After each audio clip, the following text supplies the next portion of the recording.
Today, I'm going to be doing a video about what you need in this day and age to get started as an audio post freelancer working remotely.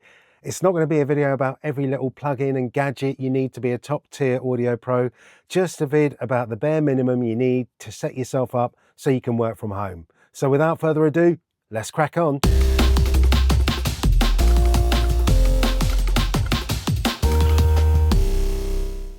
So to start working in audio posts from home, you don't need loads and loads of equipment.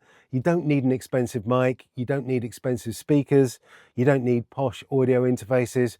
Your main priority to get started as an audio post engineer working from home is getting a DAW, which is a digital audio workstation like Pro Tools, a decent computer that's going to be capable of running it properly without falling over, a decent budget audio interface, a reasonably good mic for talkback if you're going to be recording remote voiceover sessions, which you should be, some decent headphones for monitoring, a few select plugins, and that is it.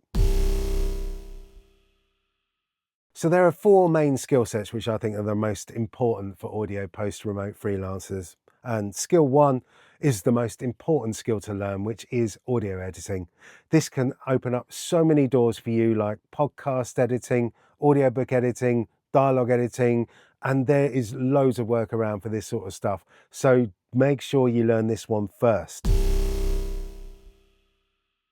Skill two is dialogue restoration. People are always going to screw up their recordings and they're always going to want help with making them sound better. So sound restoration is such an important skill to have, and these days it's so much easier than it used to be when I started.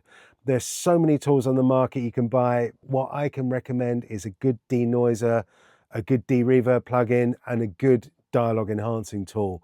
Maybe a declicker and a dehum as well, something like that. Accentize, Acon Digital and Isotope RS are all really good options. But if you're on a real budget, the Waves Clarity range does a really good denoiser and a really good de-reverb plugin for around 35 quid each. And Isotope do an Elements entry-level pack for their RX suite for around 100 quid, I think. And it's nearly always on sale as well. My favorite restoration plugin has got to be Hush Pro, which has a combined de-reverb and denoise function all in one, but you do need Pro Tools to run it, so don't go buying it if you're not using Pro Tools. Also, it is quite spenny. Anyway, I'll put the links in the old description so you can check them out after you've watched the rest of this video. Next up, we've got remote recording, and this is a really, really good skill set to have and can generate a lot of work with clients who want to record their voiceover artists and have someone engineer the session, playback takes, make sure everyone can hear each other, that sort of thing. And for this, you'll need a bit of software called Source Nexus, which is available on a subscription, unfortunately, but it is only about 8 quid a month.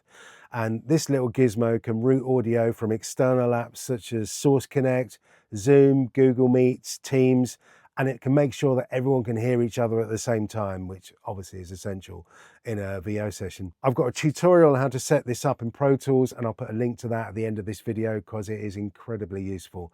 Also, if you want to do stuff to picture, you can set up an OBS scene.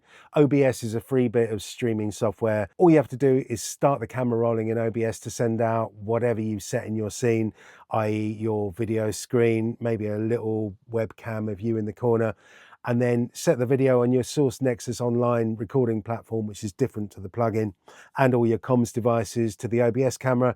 Then everyone can see the pics live. Your VO artists can see it and your clients can see it, and obviously so can you. I'll be doing a vid on how to do this very soon, so look out for that one.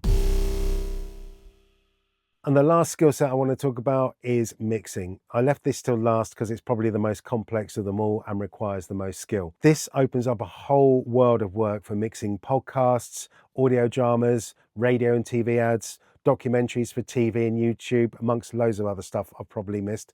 But you've got to know what you're doing.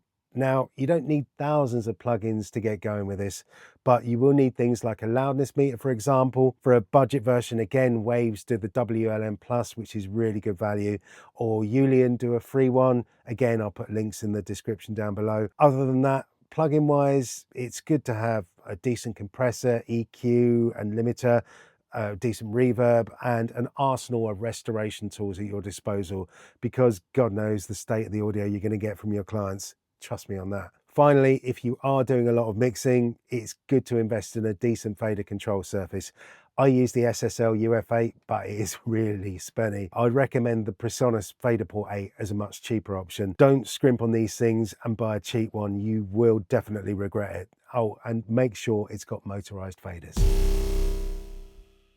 So for starting out, I would use Pro Tools for its sheer versatility and ease in routing signals around for stuff like remote recording projects. Plus, it is the industry standard and can make sharing projects or picking up someone else's work much less painful. Next, I would invest in a decent computer like a MacBook Pro or Mac Mini. Sorry, PC guys, but I just prefer Macs. An M1 would be great with 32 gigs RAM if you can afford it.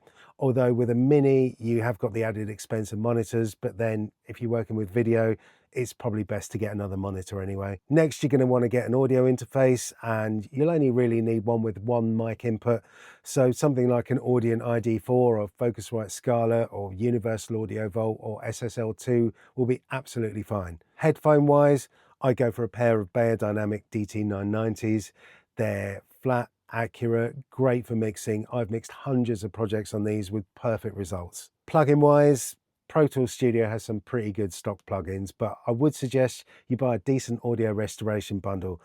Isotope RX is great if you've got the money, and a good investment because it's got loads of tools in it like D-Click, D-Hum, D-Rustle, D-Noise, D-Reverb, amongst so many others. But if you're on a budget, get yourselves Waves, Clarity, D-Noise and D-Reverb just to get going. Other than that, you'll need a decent loudness meter, and as I mentioned, WLM Plus from Waves is a great budget option, or you can pick up the Ulium for free. Other than that, I'd invest in a Source Nexus subscription if you're thinking of doing remote recording.